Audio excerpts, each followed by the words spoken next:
దొంగ ఓట్లపై ఢిల్లీలో రాహుల్ గాంధీ చేస్తున్న పోరాటానికి ఎక్స్ వేదికగా వైఎస్ షర్మిల తన మద్దతు తెలిపారు. ప్రజాస్వామ్యానికి పునాది ఓటు హక్కు, సమానత్వం ప్రస్ఫుటంగా కనిపించేది ఒక్క ఓటు విషయంలోనేనని చెప్పుకొచ్చారు.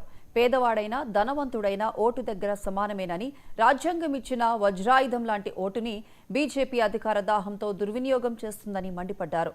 దొంగ ఓట్ల చేరికతో ప్రజాస్వామ్యం భ్రష్టు పట్టిందని, దొడ్డిదారిలో బీజేపీ గెలుపు కోసం ఈసీ కాపు కాస్తోందని తీవ్ర విమర్శలు చేశారు. స్వతంత్ర వ్యవస్థ కాస్త బీజేపీ చేతిలో కీలుబొమ్మగా మారిందన్నారు. దేశంలో ఎన్నికల కమిషన్ అంటే ఎలక్షన్ చోరీ కమిషన్ అంటూ సంచలన ఆరోపణలు చేశారు. మోదీకి జీ హుజూర్ అనకపోతే రాహుల్ గాంధీ సంధించిన 5 ప్రశ్నలకు ఈసీ సమాధానం చెప్పాలని అన్నారు. ఓట్లపై మోదీ తీరును, బీజేపీ కోసం అధికార దుర్వినియోగం చేసిన ఈసీని ఎండగడతామంటూ వైఎస్ షర్మిల ట్వీట్ చేశారు.